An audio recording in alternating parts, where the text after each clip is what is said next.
Hi, I'm Talia Baroncelli, and you're watching theAnalysis-news. Today I'll be joined by national security analyst Bill Hartung to speak about U.S. support for Israel, as well as war profiteering in the defense manufacturing sector. If you'd like to give us a boost, you could go to our website, theAnalysis.news, hit the donate button at the top right corner of the screen, and make sure you get onto our mailing list. That way you're always up to date every time there's a new episode. You can also like and subscribe to the show on YouTube or on other podcast streaming services such as Apple or Spotify.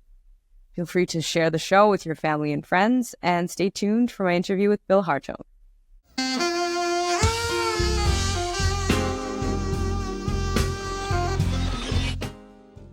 Joining me now is Bill Hartung. He is a national security expert as well as U.S. foreign policy expert at the Quincy Institute for Responsible Statecraft. It's really great to have you here today, Bill. Thank you. Yes, thank you. So a few days ago, we saw the IDF target and kill 7 aid workers from World's Central Kitchen, and we later found out that several of these aid workers were foreign nationals. One was a dual Canadian-U.S. citizen, another was Australian, Polish, as well as British. And of course, this created or generated an international uproar. Israeli Prime Minister Benjamin Netanyahu said that the incident was a tragedy, and the IDF has said that it was unintentional. But of course, if you look at what happened, this aid convoy was very clearly marked as being a humanitarian aid convoy, and so it's possible that they were targeted to prevent the delivery of aid to Palestinians, and this is part of a sort of deliberate strategy to ethnically cleanse the Palestinians and to ensure that aid is not getting to them. So how do you assess this change, not only in the rhetoric, but potentially in policy, when you recently see that President Biden actually had a phone call with Prime Minister Benjamin Netanyahu saying that, this has to change, that there needs to be more aid getting in, that they can't be targeting aid workers.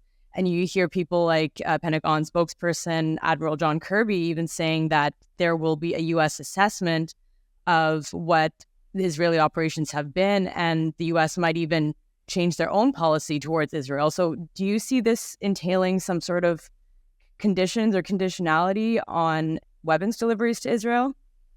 Well, it's a shame that it would have to take this to get them to act, given 33,000 people dying, many of them children, killing of journalists. There's been many other aid workers who died, UN officials. And I think this stood out partly because it was blatant, partly because there was an American citizen involved. And these were so obviously people trying to help. But, this reaction should have come much sooner. They're talking vaguely about consequences, a change in policy. I think the only thing that would really be possibly effective would be to cut off arms altogether until the killing stops, until the aid comes in, and then figure it out from there. But it's not clear if the Biden people are going to go that far. But clearly they've been shaken by this. I think partly it's just a very visible thing that's hard for them to ignore. You're right. I mean, of course, it shouldn't take the slaughter of thousands and thousands of civilians, of something like over 12,000 children being killed by the IDF for there to be noticeable change in policy, or for there to be any sort of conditionality on aid to Israel. And what bothers me and a lot of people who are in the legal field is, how is this actually happening? We've seen people like Matt Miller say that there have been assessments done by the Americans, and that there have been no war crimes committed on the part of the Israelis, and that they've done all sorts of assessments to ensure that the Israeli military is actually in accordance with international humanitarian law, that they have not broken any sort of international laws. And that, based on what we're seeing unfold before us, that seems like an outright blatant lie that is being spouted in order to actually continue those arms sales. So could you maybe just walk us through how these arms sales are actually concluded? Is it the Pentagon that starts them, and then they're supposed to go to Congress? And how has that not been happening recently? How have the way that the U.S. has been sending weapons to Israel been different from how arms sales are usually concluded? Well, under normal circumstances for major sales of a certain value, they would be reported to Congress in detail. Congress would have anywhere from 15 to 30 days to vote them down. Members of the key foreign affairs committees could put a hold, which is not legally binding, but is usually recognized by the executive branch. A lot of the sales to Israel have either come out of stocks. There's a U.S. has a stockpile in Israel that is, allegedly for U.S. use, but in an emergency can be given to the Israeli armed forces. Some has come from there. They've also had 100 deals that were under the threshold for reporting to Congress. They put them in small batches specifically to hide them from Congress and the public. And there were, since the beginning of the war, there were 2 deals that were reported to Congress and 100 that were not. So, it's clear that they're not happy about people focusing too much on the fact that it's U.S. weaponry doing all this damage. By contrast, for Ukraine, every time they make an announcement, there's a long list of exactly what's being sent and in what quantities, because they view that as sort of, quote, the good war, and they want to sort of take credit for it. So, members of Congress have talked about wanting more transparency about what's being sent there, but I think, that's important, but it pales in comparison with pushing a ceasefire and actually, stopping this from happening. Well, we've recently seen that the U.S. has approved the sale and delivery of $18 billion worth of F-15s, as well as the sale of over 2,000-pound bunker-busting bombs and over 500-pound bombs. And these bombs are considered to be dumb bombs, meaning they're not precision-guided, so they're not always that accurate, and they can't minimize civilian death. So there's obviously a lot of collateral damage that's tied with the deployment of these sorts of weapons. And we recently saw a really important report by Israeli journalist Yuval Abraham from Plus 972 magazine and Local Call. And in this extremely lengthy investigation, he interviewed several Israeli military officers and people working in Israeli intelligence. And they told him that since the beginning of the war, within a 6-week period, something like 15,000 civilians were killed. And a lot of the people who were killed were designated as targets by an AI machine. And this AI machine is called Lavender. There's another AI machine called Where's Daddy, which would track supposed Hamas militants and follow them at night and basically determine when they were at home, sleeping at home with their families, and would kill them while they were at home. So, the really revealing aspect of this report is that they would categorize or hierarchize Hamas militants based on how important they were. So the more high caliber militants could justify a much higher collateral damage. Something like 300 civilians could be killed in order to strike just one militant, whereas if it was a lower caliber militant, then something like 15 to 20 civilians could be justified as collateral damage. So this clearly underscores that international humanitarian law is not being adhered to, that the principle of proportionality is being contravened, and that Israel is indeed breaking international humanitarian law and is committing numerous war crimes. Another aspect of this report, which is really revealing, is how quickly the AI generates targets, and how a lot of the times the person who's administering the technology isn't checking on the raw data to see if the person who's designated as a potential Hamas militant is indeed a militant. And, the ways in which they actually compile these kill lists are based on a principle called linking, in which surveillance will look at, who was in a specific WhatsApp group with a supposed militant, whether those people were perhaps changing their phones or their locations very often.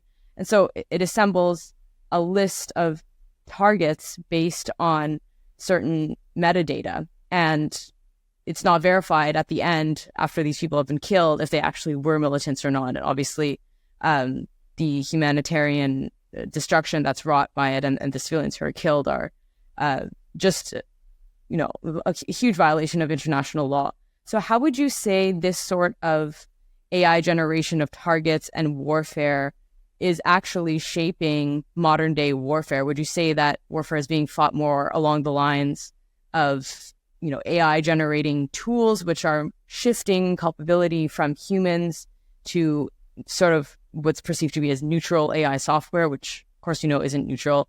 And did the US actually play a role in supporting the development of this particular technology and providing it to Israel? Well, the advocates of using this technology, it's sort of like what they said about drones. They're going to be more accurate. You're going to have fewer civilian casualties. And that didn't prove to be the case, partly because a lot of the regimes using this didn't care about civilian casualties. They were hitting civilian targets on purpose. As with Israel hitting these aid workers, I have no way of believing that was a mistake. And the AI, being used by Israel, one of the things it lets them do is hit more targets more quickly. So if anything, I think it's expanding civilian casualties, not reducing them. But there's this kind of mystical or kind of cover story that this is more accurate weapons will only get the quote unquote bad guys, and it just doesn't work that way. In terms of how Israel got this, I don't know if there's a precise connection. I know companies like Palantir have offices in Israel. There's a lot of connections. There's been talk of Israeli money going into the tech sector that's investing in some of this kind of weaponry. And for many years, Israel's been able to use 25% of its military aid from the U.S. to plow it into its own arms industry. So at a minimum, there was probably U.S. money that helped Israel get some of these capabilities. They're phasing that out, but they'll still be using U.S. money to build their industry till at least 2028. So there's, not only does the U.S. arm Israel, but it's helped Israel build its own industry. Well, we're all pretty familiar with what are called the Big Five, the 5 defense manufacturers that include Raytheon and Lockheed Martin. But aside from those Big 5 defense contractors or weapons manufacturers, would you say that there is perhaps a new industry emerging where companies primarily or initially focused on civilian technology are shifting towards military technology or perhaps dual use technology, and these companies are being funded by private asset managers and venture capital? Yes, that's been happening for a while. It's starting to get more attention, but there's a lot of the big venture capital firms are trying to kind of foster these military startups building AI-driven technology and drones and so forth.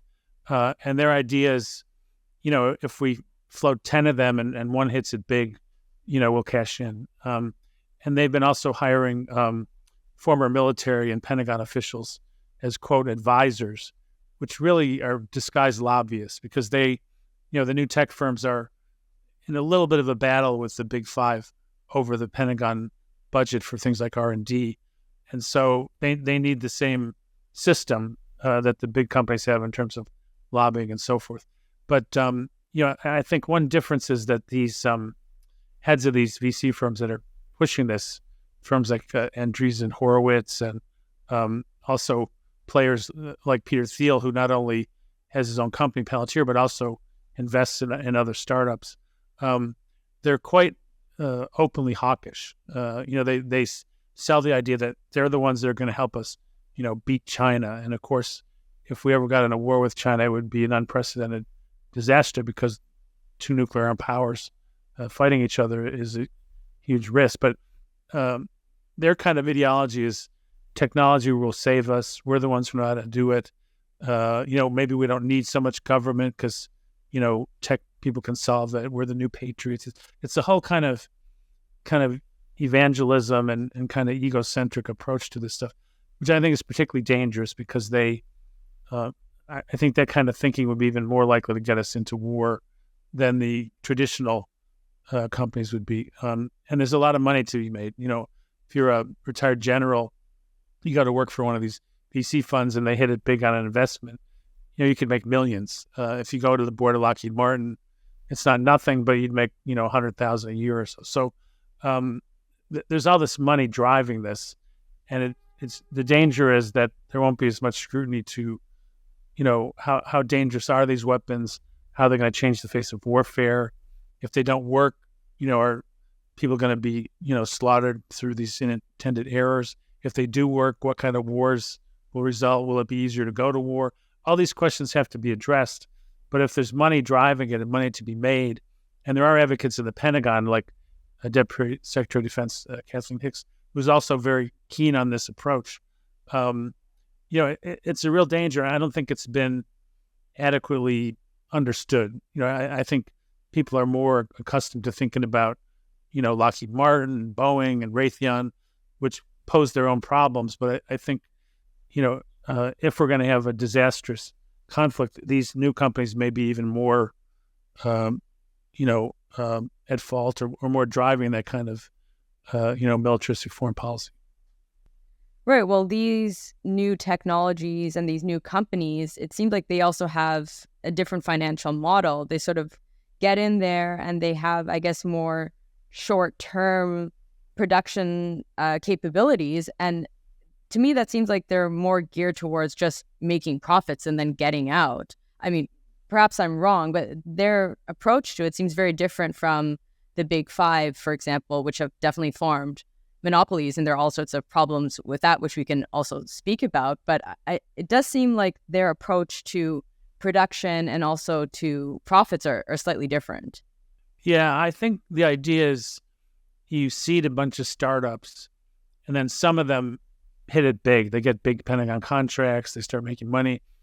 And then at which point the investors hit it big. But it means they're pushing a lot of research, a lot of prototypes, just a lot of work in this area that I think makes it more likely that they'll develop some of these systems sooner. But the thing is, there's a whole history of, technology will save us in the military sector. In Vietnam, they had this thing called the electronic battlefield, which was supposed to find the Viet Cong. It's a complete disaster. During the Gulf War, they had the so-called revolution in military affairs. It's going to target the bombs and overwhelm the enemy. And it ends up, that also didn't work. And of course, it wasn't really relevant to fighting the kind of wars they fought in Iraq and Afghanistan. So, they damage people and they damage countries, but they did not actually win wars. And I think this could be similar. They'll make these huge claims for what the technology can do.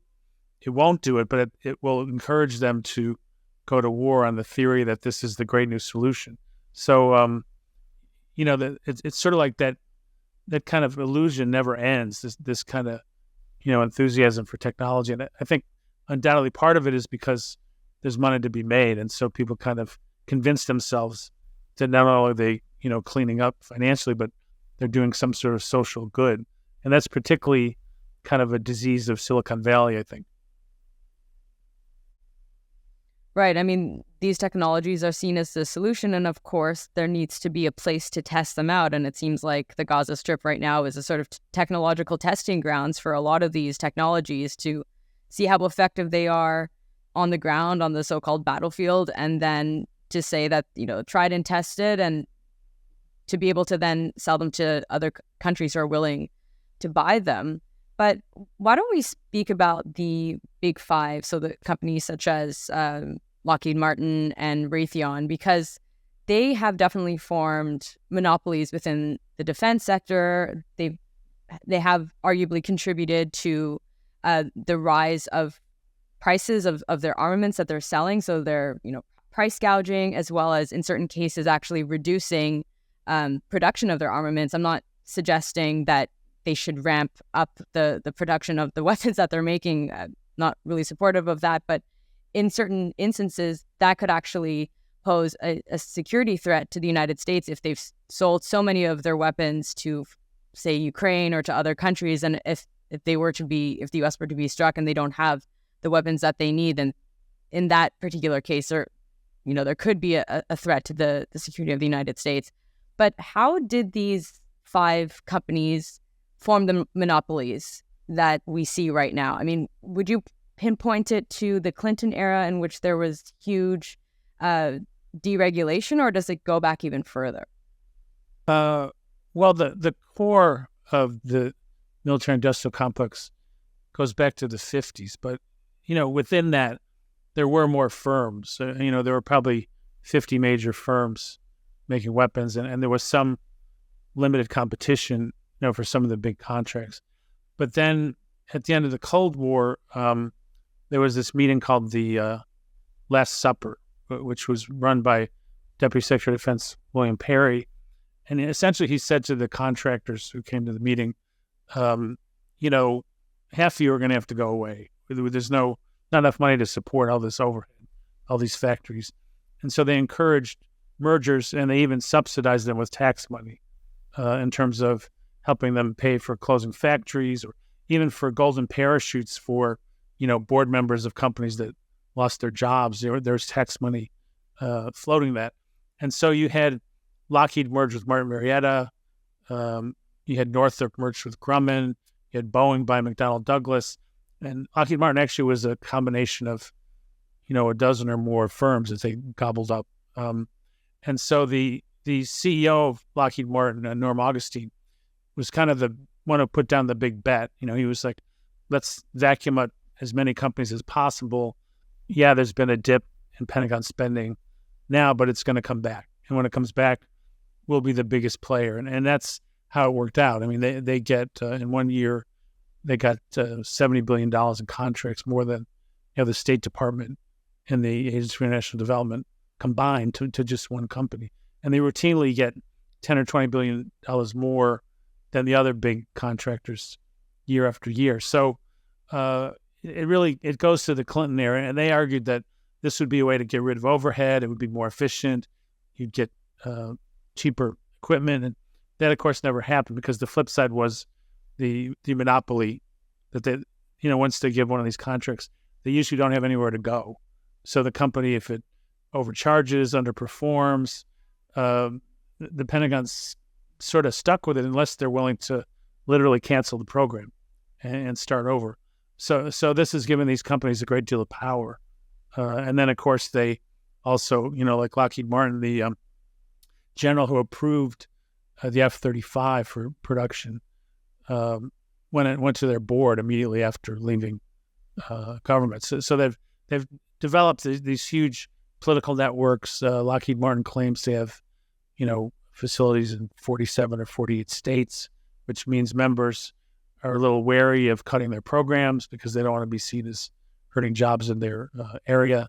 So it's, it probably has increased the power of the military-industrial complex, just because you've got these larger firms with greater reach and more ways to influence the Congress and the public.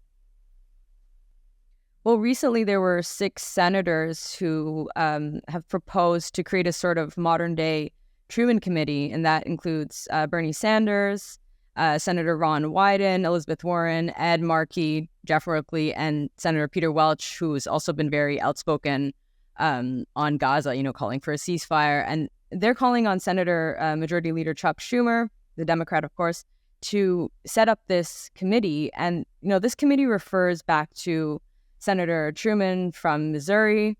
At the time he was a senator between 1935 and 1945. He was a senator under Roosevelt, and he was seen as the guy who would basically check if war profiteers were making a killing, or if the money was going, if the money that was being spent on these contractors were actually being used in the right way. And apparently there was a lot of money that was being misused or just completely wasted, or lining the pockets of some weapons manufacturers. So, that committee was set up in 1941, and I guess this new style of a Truman Committee would seek to do the same thing and to monitor war profiteering. But I guess the big question is, or several questions: how effective could it be? And if there is a foreign policy of war and belligerence, and supporting Israel, sending more weapons to Ukraine when it doesn't seem like the war is actually going anywhere. If you have, 800 bases around the world and this belligerent foreign policy, then how would this sort of committee be effectual in any way, shape, or form? Well, I think the main value would be that they probably could impose stricter regulations on these companies, which means perhaps they wouldn't be ripping off the taxpayers quite as badly. But you're right. I mean, if your foreign policy is about military dominance, you're not going to reduce the Pentagon budget very much. The current strategy is, well, we should be able to win a war against Russia or China, intervene in the Middle East or against North Korea, maintain the global war on terror, send troops to the border, all manner of missions, have the biggest nuclear arsenal in the world. If that's your strategy, then, how do you reduce the budget? A lot of members talk about waste because it's sort of politically neutral. They don't have to take a position against the U.S. interventionist policies, and nobody's for waste, as far as I know. But it's kind of dodging the bigger issue, which is we need to rein in our foreign policy. It shouldn't be military first. We shouldn't have this huge global military footprint. We should be scaling back nuclear weapons, not building more. Those are the issues that'll determine whether you can reduce the Pentagon budget and weaken the power of these companies. So I think going after price gouging, war profiteering, perhaps has some value in getting the public's attention to these companies and perhaps delegitimizing them a bit because, President Biden, since Ukraine, has been talking about the arsenal of democracy with reference to these companies and their workers. Now, that would be surprising to the people of Yemen who were slaughtered with weapons sent to the Saudi regime, or places like Egypt or Nigeria or the Philippines where U.S. weapons are used by repressive governments either against their own people or against neighboring countries. But they're trying to sort of use Ukraine and kind of fetishize it as if we're in World War II again, and that the industry is an unrelenting positive for our society, which is certainly not the case. So I think exposing the fact that they're basically in it for the money might help open the door to asking some of these other questions. But taken by itself, it can be played by any different angle. I mean, some people would just say, oh, yeah, we need better weapons for the warfighters, and still want to fight the wrong wars. So a lot of it depends on how it's portrayed to the public, sort of the purpose of it. Well, I do have one final question, and that's on U.S. foreign policy. I mean, what's your general assessment of the direction of foreign policy in the Middle East, which is pretty much Israel, right or wrong, Israel? And we recently saw the Israelis strike a Iranian diplomatic building in Syria, and that, of course, is illegal. I mean, it's stated in the Vienna Conventions and in international norms that you can't strike consular or diplomatic buildings, and especially if there are people inside of them. And they obviously killed a few Iranian high-ranking generals.